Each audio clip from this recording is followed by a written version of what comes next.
Okay, welcome to the Tuesday show. I am Ultra David. This is James Chen. How's everybody going? It's the first time we've been back on a Tuesday for a while. That's true. It has been a little while since both of us did the show, and it was a Tuesday. Yeah, like those two things in combination. Because we did it last week, but it was Monday. Yep, and the week before that was also Monday. And I wasn't. Was I there? That's right. I don't think I was you're right. there. That was me and Mike. That's Yeah. right. Yeah, you're right. It's been a while. Okay. The reason that we did it on Monday last week was that I left Wednesday morning to go to Chicago for UFGT. So Tuesday night, I took it to pack and hang out with people, and I just didn't want to do the show that night, basically, to boil it down. Right. And so anyway, I went to Chicago. Yes.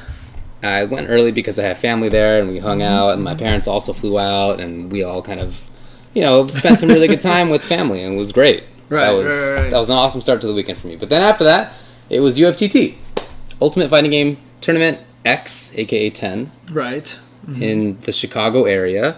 I hope everybody watched because it was a pretty great event. Yeah, it looked really, really awesome. Very sad I couldn't go.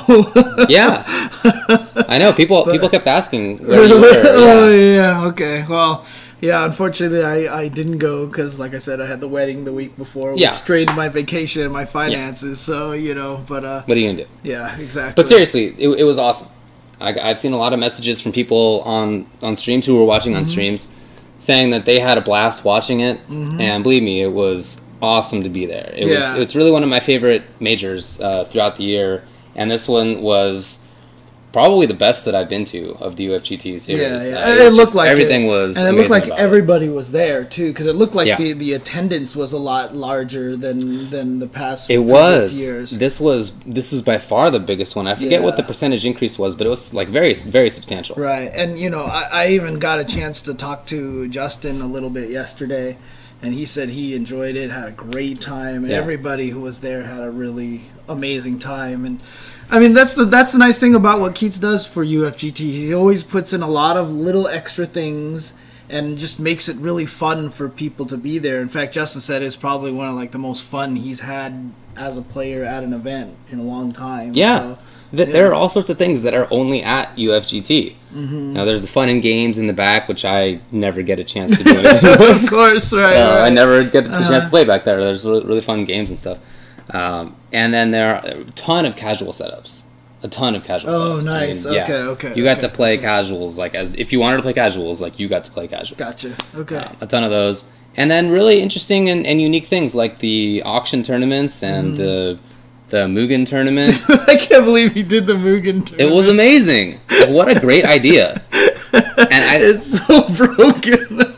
Yeah, it was super broken. Yeah. It was busted. Absolutely. My favorite was still the I think it was it the May player who was the May was doing the infinite. Oh, did you hear about that? Yeah, and he wasn't even doing anything. It was but did you hear? Yeah, it was the computer. Right. It was literally the computer. Yeah, the computer was controlling it, so he couldn't even do anything. Yeah, and there was a jam before that. Yeah. I remember seeing the jam player, and he was doing cool combos, and I was like, okay, but it turns out it was just...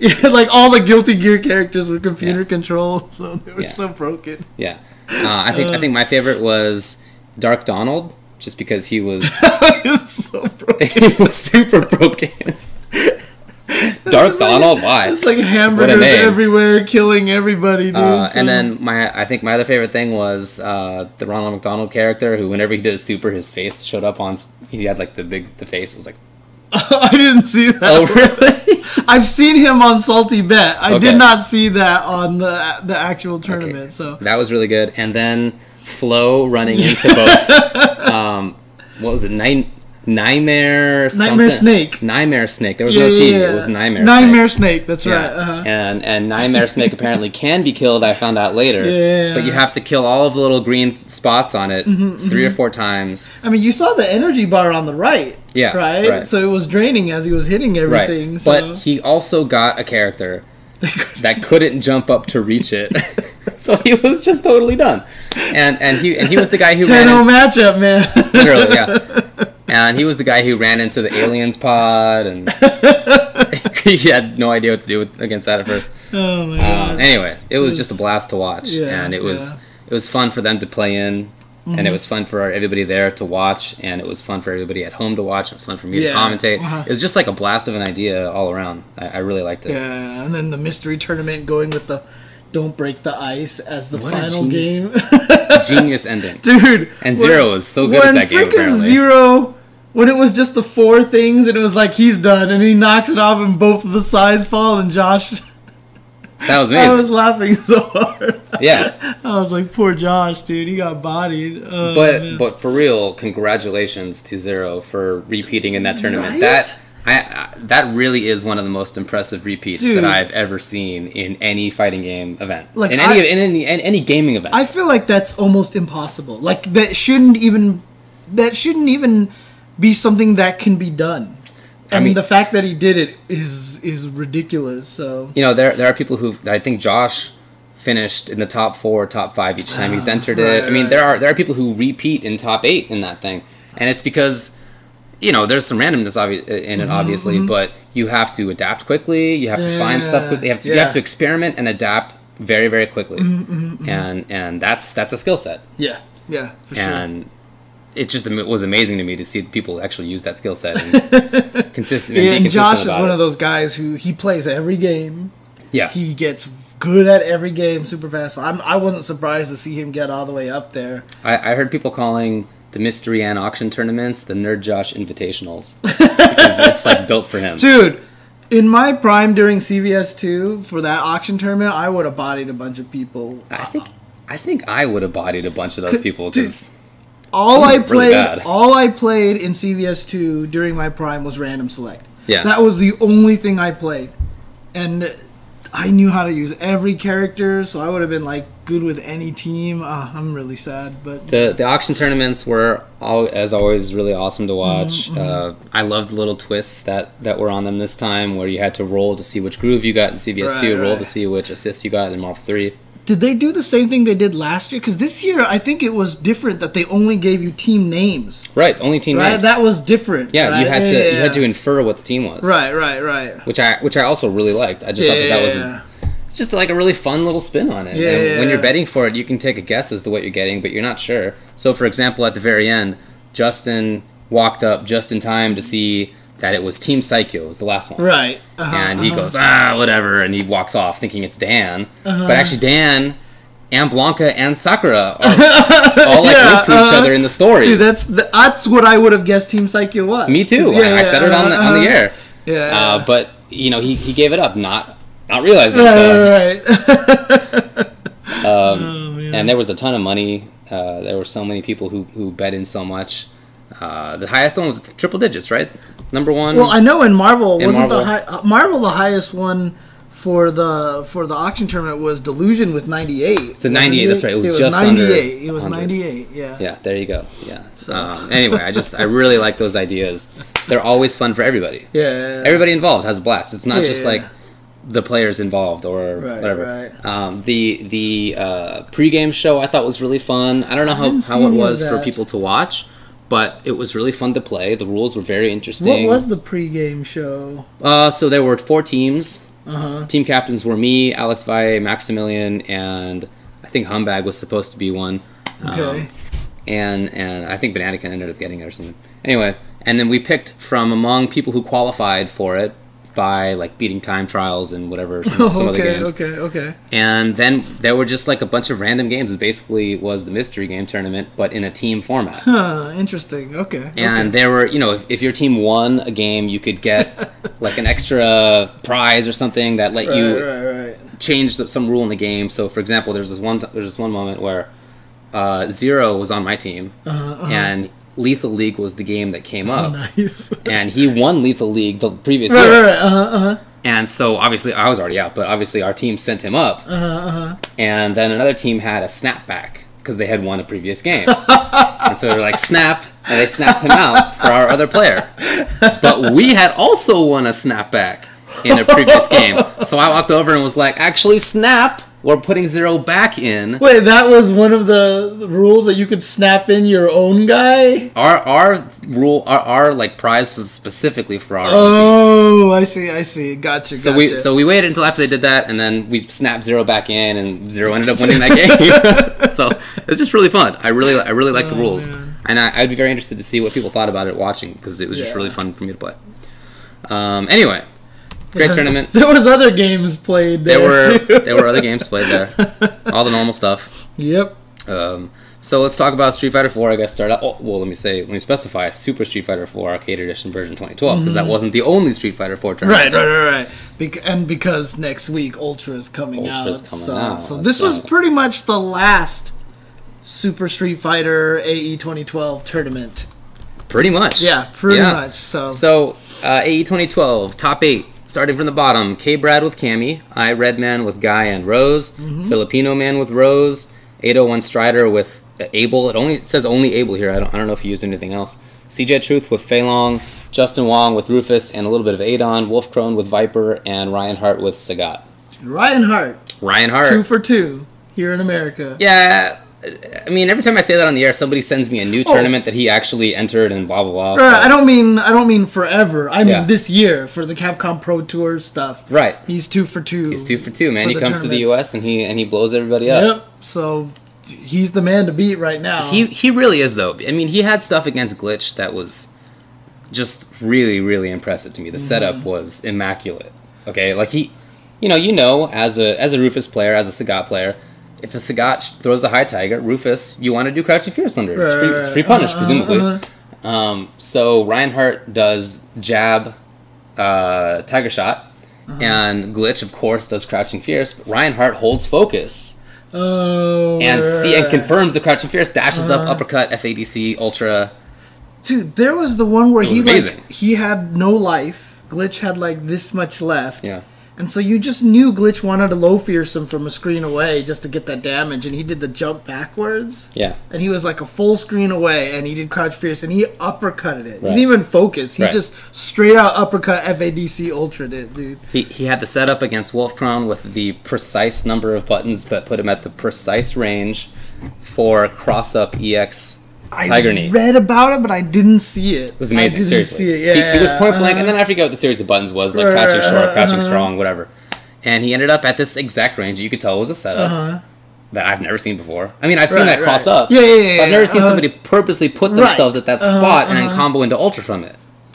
That's ridiculous. I don't know. I've never seen that, but it was just it's so good. I don't know. It's so good. Yeah. He played just amazingly well, and he really deserved it, and he got it. Yeah. And I forgot. Was it? I think it was Seth who was talking about how it's really just about how Ryan is willing to just kind of go crazy at certain moments. Like he's willing to throw that uppercut out there, just like when a lot of moments. Because he also raw ultra'd a bunch of people. He was willing to throw that out, and it's just a lot of that kind of play. I mean, he wasn't doing it at random times too. Yeah. He was always doing it at. You know how there's always those moments when you're playing the fighting game where you're like, I know he wants to do something and I should totally uppercut here, but I don't want to do it because it's too risky or it just doesn't seem like a good idea. He's willing to do it, and the way that he played, I just felt like, I mean, Wolf Croton looked defeated. I think the more I see him play, the more it seems to me that he's just a master of interrupting moments. Of if whenever the other player feels like he's getting something going, he interrupts it, or he specifically makes you feel like you have something getting going, like with that glitch moment. Right. And then he takes it right from you. I feel like he does that so well. I mean, that could also be a skill that he obtained from Tekken. Absolutely. Right? Because Tekken is all about that kind of flow and taking turns and back and forth and momentum. And remember, he's an EVO Tekken champion. Yeah. A lot of people don't ever remember that, but he won EVO 1 year for Tekken. Yeah, so. Yeah, definitely. It was a really good tournament overall. I really enjoyed it. Congrats to... I want to shout out a few of the players. CJ Truth and Filipino Man, a couple of young guys. Oh, yeah. Who are really doing well. Filipino Man got top 3 in this and Ultra and Injustice. Yeah. Or top 8, sorry. Yeah, dude, Filipino Man, I forgot who he lost to, but you could see that he should have won, but there was one of those crazy comeback rounds and it just took him out of it. So congrats also to 801 Strider, who played best that I've seen him play in a long time. I'm happy for that guy because he and I have trained up against each other a lot online. So it's really cool for me to see that. So when you guys are playing online, did you tell him that he had really terrible footsies? And then that's why now all of a sudden he's super good. Yeah, I mean, he and I have worked on a lot of stuff. So yeah, that's cool. Yeah, that's awesome. It is. Awesome. It's always cool to see. Right. Anything else about AE 2012? No. Let's go ahead and move on. Let's move on then.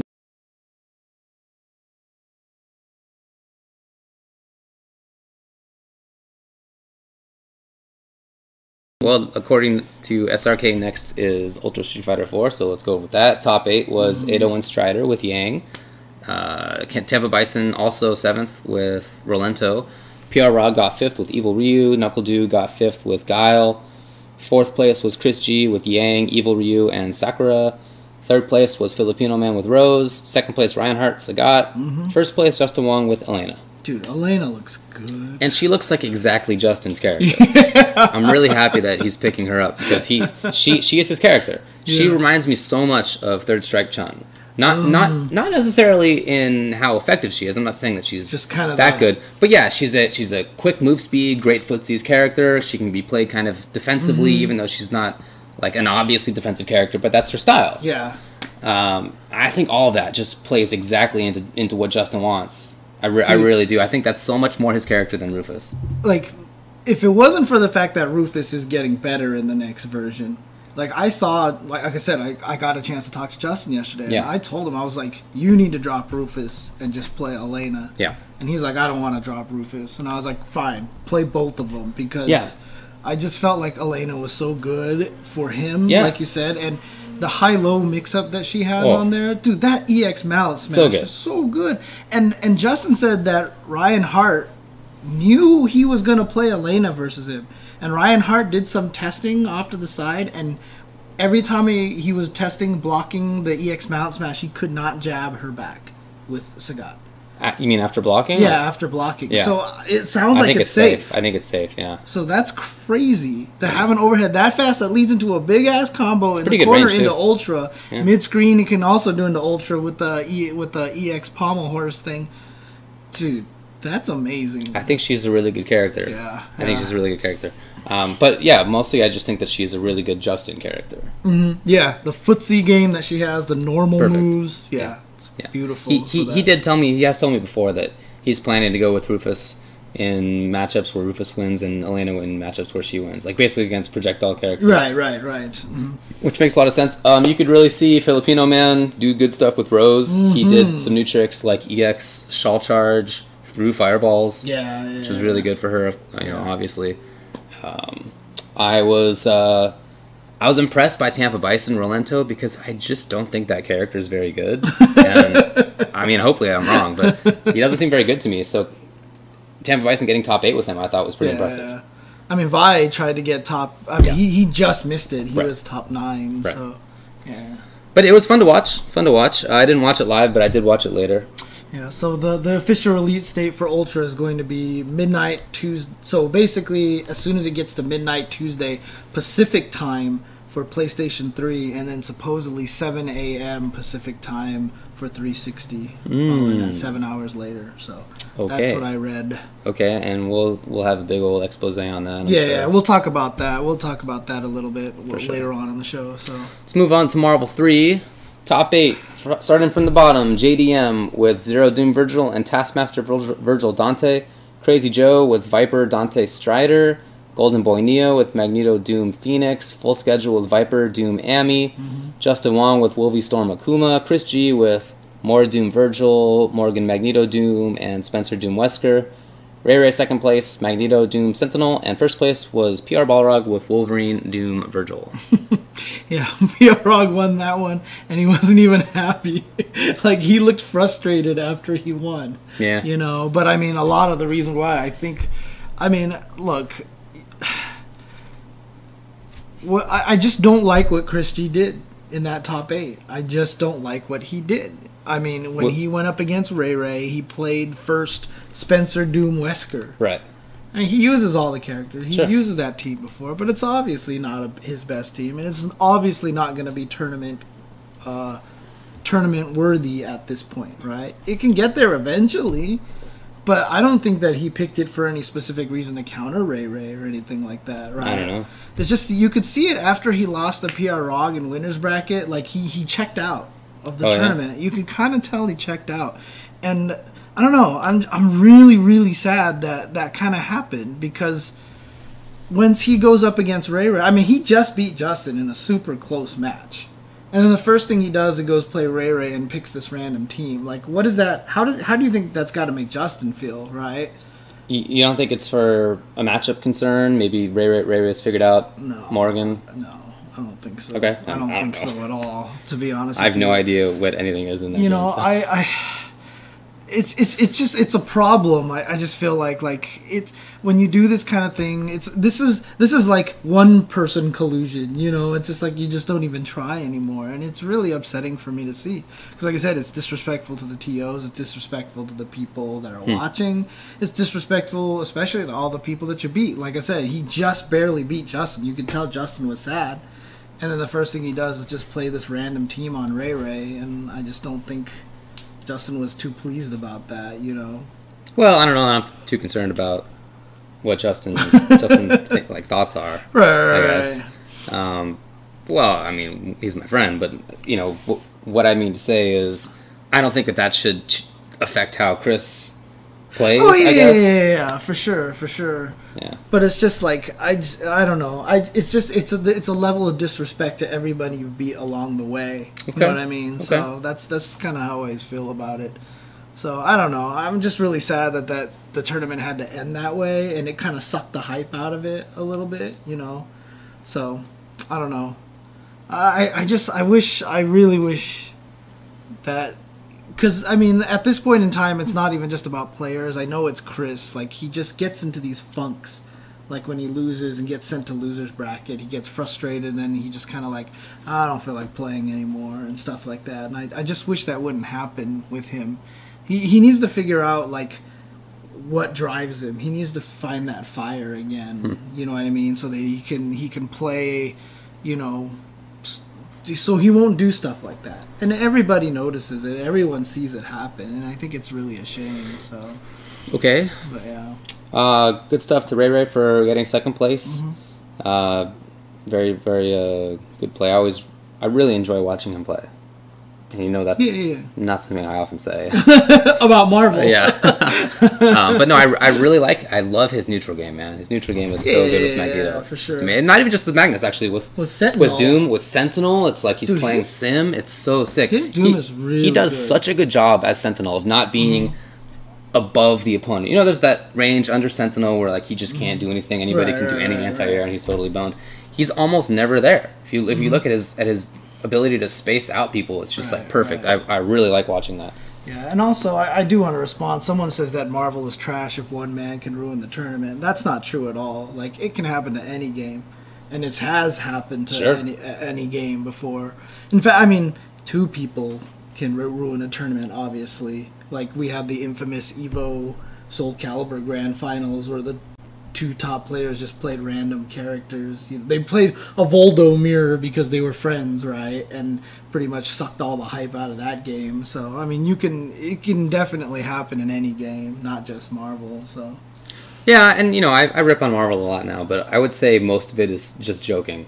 Really? Well, I mean, it is the underlying sentiment is there. It's like not my favorite game anymore. Yeah. But I'm mostly just trolling when I'm actually talking about it. I mean, again, it's true that it's not my favorite game. Right. Yeah. Anyway, full schedule got top 8, fifth place actually, which I think should put to rest any issue about is his stick the way. Well, he was allowed to use the controller. Oh yeah, that's right. That's right. He was allowed to use that. That's actually a good point. That's actually a good point. That's awesome. So don't forget, he was allowed. No, you're right. I totally forgot. I did forget. I'm really happy.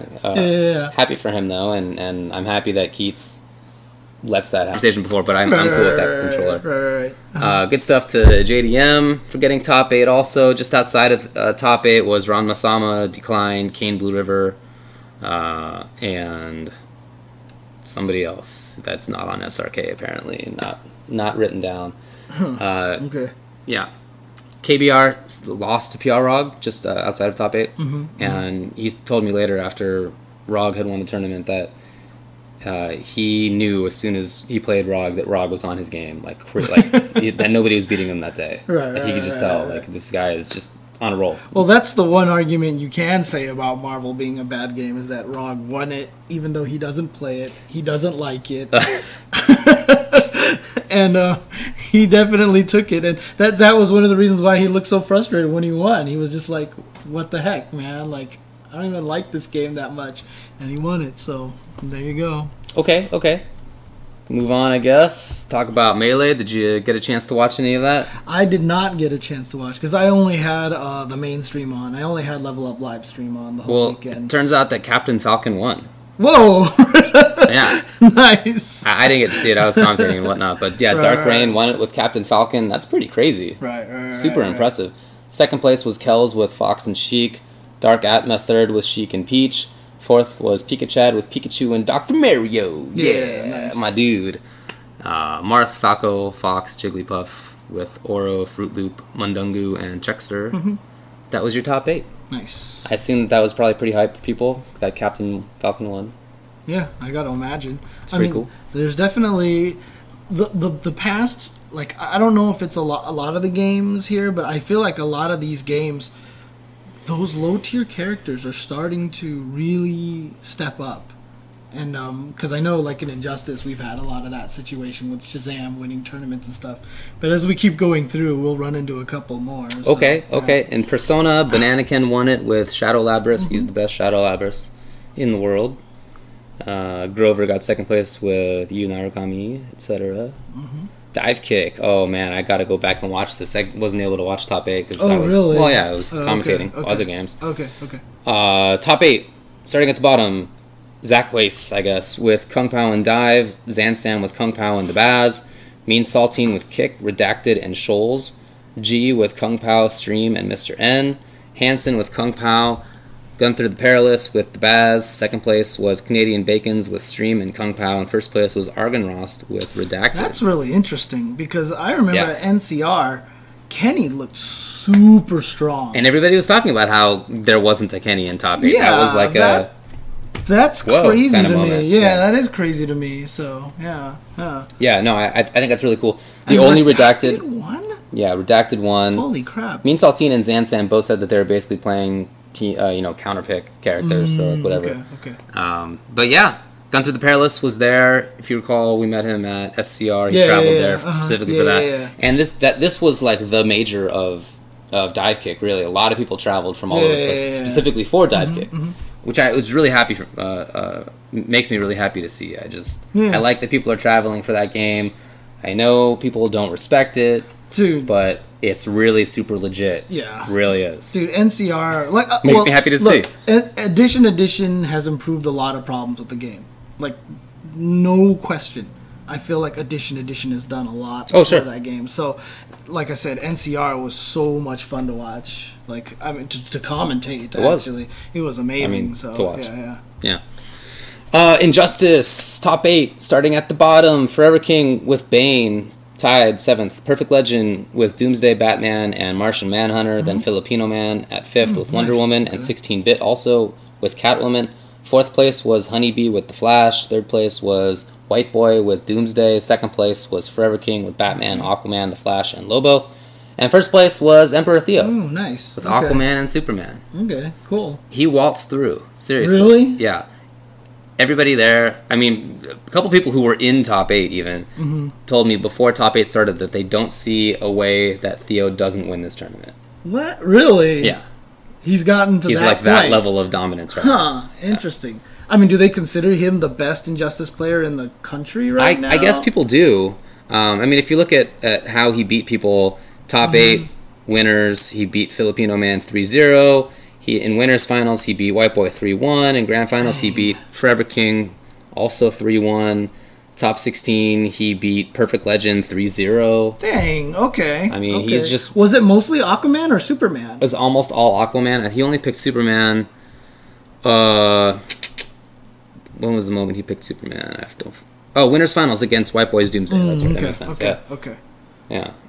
So anyway, it was a really great tournament. There were some moments in there that were just crazy comebacks. There was one moment in particular where somebody was down in life in the round. Her opponent had like maybe 60%, 50% life left, and they got comboed, and so they wagered, but they didn't have enough meter to like stay alive, so like they lost all of their life down to a pixel. You can't get killed by wager. Right. Uh-huh. You got down to a pixel and made the comeback.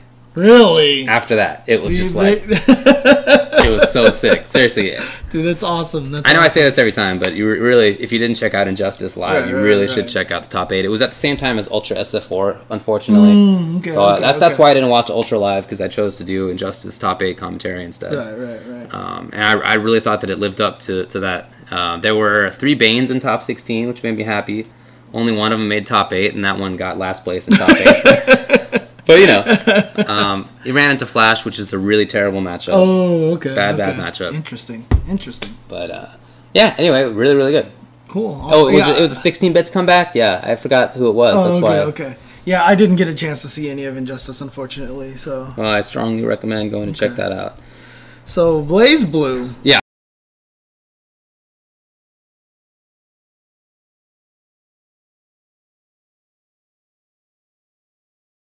So, BlazBlue. Yeah. First place went to Pops, who's a platinum user. Right. Now, this is and after a teenager, the patch. I heard, yeah, also. He's like 14 years old. Yeah. And everyone, I mean, I saw a lot of talk about this. Like, apparently a lot of people were really surprised by this. But he had a previous good tournament, I believe. But, I mean, a lot of people are surprised that Banana Ken didn't win it with Kokonoe. So, but yeah. I don't know. Like, is Platinum considered a good character? No. Not at all, right? She's so, not. Yeah. This is an example of one of those low-tier characters coming in and wrecking shop from this, like, 14-year-old prodigy kid player here. So. It's pretty impressive to beat Banana Ken, because he puts in the time in BlazBlue. He's posting on Twitter all the time about new setups that he found and crazy new BS that he's finding with that character, even still after the patch. So. Dude, to be like that young and to be able to sit there with a fighting game like that and just to experiment all day, it's so good. Those are like some of those golden years, man. So top 8 was Crazy Ape. Well, starting at the bottom, Crazy Ape with Carl and the Arm 05 with Azrael. 5th places were Axis with Azrael and Danka with Kagura. 4th place, Psychotic with Carl. 3rd place, Chosen Ninja with 12. Banana Ken with Kokonoe. And Pops with Platinum. So that's awesome. Yeah. Really happy. I'm really good to see that, because, you know, this is post-patch. To have Kokonoe not just like take 1st, 2nd, 3rd kind of thing is good to see. Yeah, for sure. Yep. Guilty Gear, Black Snake won it with Venom. That's pretty cool. Yep. Tekken Tag 2, Mateo won it with Jack 6 and Fang. Obscura got 2nd with Elisa Wang and Elisa Bruce. I gotta turn that off here. Christian got 3rd with Devil Jin Kaz, Paul Kaz, and Lars Devil Jin. I didn't really watch any of that, unfortunately. Okay.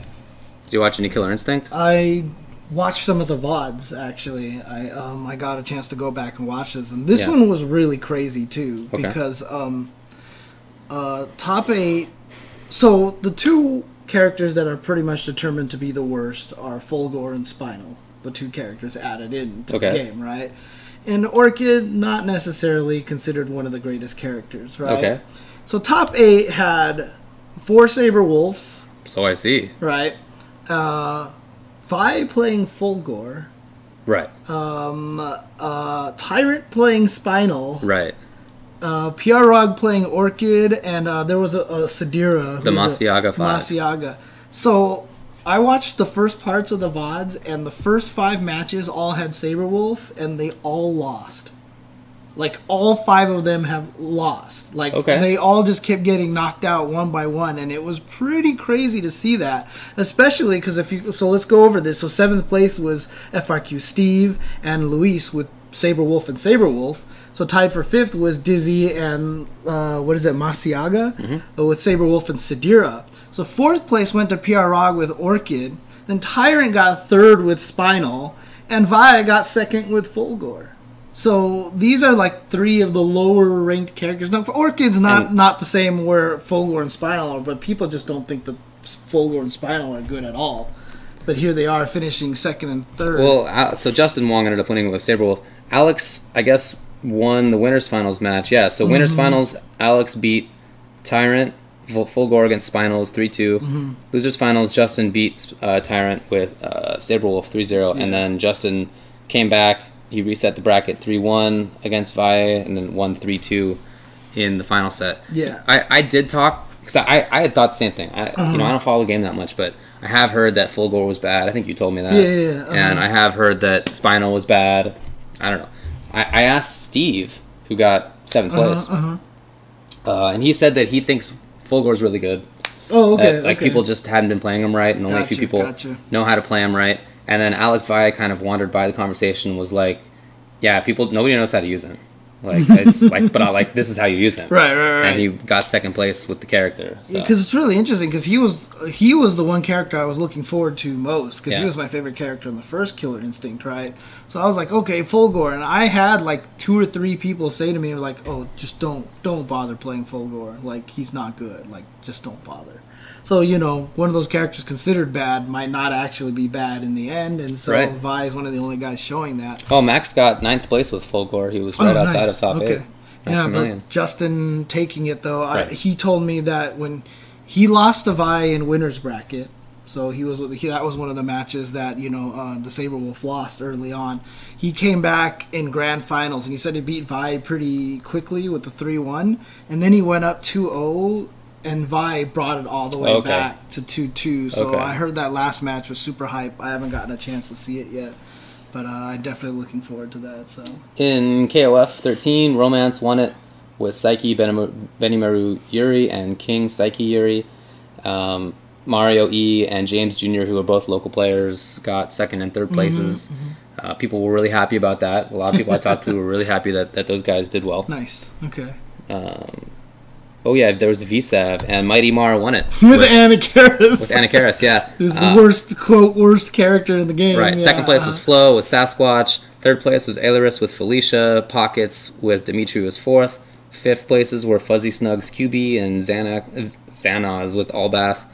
Yeti Ghetto Slang with Sasquatch, and Matthias with Gallon got 7th place. Right. Yeah. Low tier. Yeah. And Flo was saying after the tournament that he can't just skate by anymore.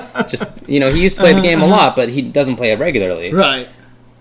But he still wins tournaments most of the time. This time he didn't, and he could tell that everybody else in the tournament was playing regularly, practicing up, and they were ready. They were ready.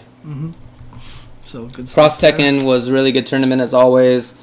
I'm really happy for the people who showed up because it was really good, and I hope people watched.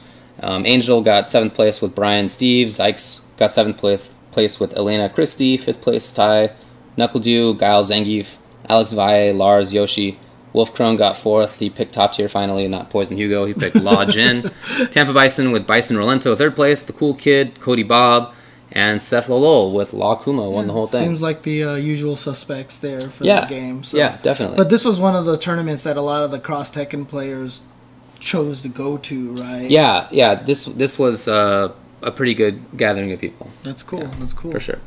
I heard that Soul Calibur was actually really good. Yeah, you know what? I also heard, speaking of KOF too, that a ton of KOF players were there. Like there was like 113 players at that tournament, so they came out for that one as well, so that's awesome to hear. And by the way, I did hear that BlazBlue was 100 plus also. Oh, really? There was a really good BlazBlue showing. Okay. Maybe it was BlazBlue I was thinking of. I don't know. Like, I just heard like a lot of the smaller games had really good showings there. And I say this all the time. Like, that's how you get your games noticed. That's how you get the attention is by going to events. Because I know right now, like in the NRS scene, they're talking about like boycotting Big E tournaments or whatever like that, and I'm just like, that's not going to help anybody. It doesn't help anybody. What you do is you go to the Big E tournaments, you show up in numbers, and if you have a ton of players, and if you're hype, it's the same Guilty Gear story I tell over and over again about that Evo where they weren't coming back next year. They're like, let's boycott Evo, and I was like, do the opposite. And they showed up. They had a hype tournament.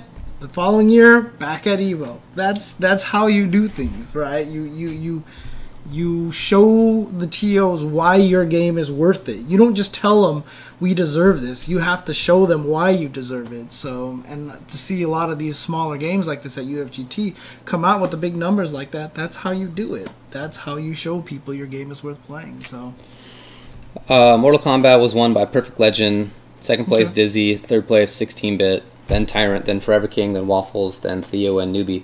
That's a big deal, though, in Chicago. The NRS scene is really strong there. The Mortal Kombat, it's always been one of the hubs of the Mortal Kombat scene. Yeah. Even during, the kind of non-competitive years, that gigantic, 15-year stretch, decade and a half stretch. People kept it alive there. Skullgirls, let's see, Elda Taluda won with Painwheel, Fortune, Cerebella. Yeah. I actually heard that was actually pretty a big deal too, because Painwheel hasn't really done super well at tournaments. So I think it's another. I don't know the tiers in this game, but I saw someone tweet saying something about, "Oh my God, Painwheel won." Okay. So sweet. Yeah. That's awesome. Yeah, and Skullgirls had a really good tournament numbers for itself. Also, I forget the numbers, but I remember seeing the list and being, very happy at how many people were there for it. That's awesome. Okay. Yeah. We talked about the auction tournaments, I guess. Yeah, we don't... Donka won, the Marvel one. Oh, yeah, we didn't talk about Ultimate Marvel X. Oh, that's right, the ban one. So this was the tournament where you got to ban a character preemptively as you signed up for pools that everybody in your pool would not be able to use. So every pool banned Doom, okay, obviously. But Virgil wasn't banned in a couple of pools until registration day, and he ultimately wasn't banned in one pool anyway. Right. Morgan wasn't banned in a bunch of pools. Wolverine wasn't. Just it depended on the pool. And it was very interesting to see people's ban picks. Some people made the obvious ones. Just they wanted to get rid of Doom. Okay, Doom's gone. Doom or Zero. Or Zero, exactly. Yeah. Some people took it a step further and said, okay, I'm going to ban Iron Man. The reason that they ban Iron Man is that they're expecting Doom Beam to get banned. They're expecting the other horizontal assists in the game to get banned, and they just want to make sure there's no horizontals. Right. Okay, Gotcha. So that's why Sentinel was banned. Right. People took it, I think, in a really interesting direction. What I actually thought was really interesting, though, was how it ended up with all the pools and all the different bans. The people who made it out and got into top 8. The bans were really widely spread. I mean, it took out, it wasn't like the people who banned Zero all happened to show up. Right. I mean, literally, I think it was top 16 or top 8 that Zero, Virgil, Magneto, Strider, Doom, Wolverine. Yeah, okay, there it was. Yeah, they were all banned. And the only weird one was Hawkeye. The only weird one... It's the same thing, though. You want to get rid of those horizontals, yeah. But, I mean, Morgan, Virgil, Doom, Strider, Zero, Magneto, Wolverine. I mean... 7 out of 16 to get that was really crazy. So the guy who won it was the guy whose team was not banned at any point. Yes, any of the characters. Yep. Some people got totally boned. Tubaware, his whole team got banned. His backup teams got banned. Deadpool. He was in one of the pools that banned Deadpool. What? 2 pools banned Deadpool. He was one of them. So his teams are Wolverine, and he's got a Frank, and he's got a Deadpool, and he's got a Virgil, and he's got a Strider. All of those characters were gone, and so he was just boned. He tried to make it work. God, that's so sad. It sucked. Justin Wong's team was not banned in pool. Right. He just got to play his regular team in pools. So both of those guys qualified out. Top 8 was Kane Blue River won it. Justin Wong 2nd place. 3rd place Chris G. 4th place Nerd Josh. Double A got 5th place. Ramasama got 5th. Viscant got 7th, and Kinder Party got 7th. Yeah, I mean, it was really interesting because it felt like when Ultimate Marvel first came out, when everything was reset based. No one had kill combos except for Kane Blue River. He was the only one that could consistently kill people. Right. I mean, Chris G's whole team was banned. Yeah, and it was he had to make do with other stuff. And it was really funny to watch Viscant play his vanilla Marvel team, and he was back to the whole reset Hager, Wesker trap. Right. It was just back to that again. So. Right. I mean, obviously, Kane Blue River had a huge advantage in that, and that he was able to kill everybody. He was the only player that could really do that. So. Yeah, that was definitely a huge advantage for him. But he was still really happy when he beat Justin, and the reason was that he figured out that Justin Wong is a human being who can lose, he said even granted those circumstances, right, Justin can't play his real team, Kane is playing his real team, like even granted that, still just the act of beating Justin, he said, like really it was a big boost in confidence. Interesting. Like even recognizing the fact that it was stacked in his favor. Right. Okay. He's just. I guess he didn't watch the auction tournament where Justin lost first game. Yeah. He got level 3 X Factor Rocket Raccoon. All right. Anything else to say about UFGT? Looked like an amazing event. So awesome. Probably the best thing to close it out on, though, is that it's technically not dead. The spirit of it is going to live on. Right. Rick, a.k.a. the Hado on Twitter, is going to basically be taking it over. Not UFGT, though. He's going to take over the location and the time period in which the tournament shows up. It's Combo Breaker. It's called Combo Breaker, yeah. It's going to be, as you said, similar time, similar place. It'll have all the fun stuff that you come to expect. It's going to have the mystery. It's going to have the auction tournaments. Yeah, really. All that stuff. It's probably the main thing that it's going to be missing is probably the extra game room, which is what Keats' dad and his wife does a lot of work into. So I got to imagine that's probably one of the main things that's going to be missing. And in fact, Keats even said, I mean, obviously he's at Iron Galaxy. He's going to be doing a lot of Killer Instinct stuff. Right. So doesn't have as much time, but he said he'll still be there to give advice and help, organize, and all the stuff like that. So, the spirit of UFGT will live on in Combo Breaker. So hopefully I'll be able to make it out to that next year. Definitely. And I'll be super excited for that. So for those people who did enjoy UFGT, who enjoyed watching it, the spirit of it will be carried on. And the Hado, I mean, we met him at YumaCon and stuff like that, and he did a great job at that event. So yeah, he's been running things for a long time. Part of the Focus Fire team. Yeah, he has a lot of experience, so expect it to be run just as well. Yep. Okay, break time? Yep. All right, let's take a break. We'll be back with more in a bit. All right. Hang on 1 second. Okay. There we go.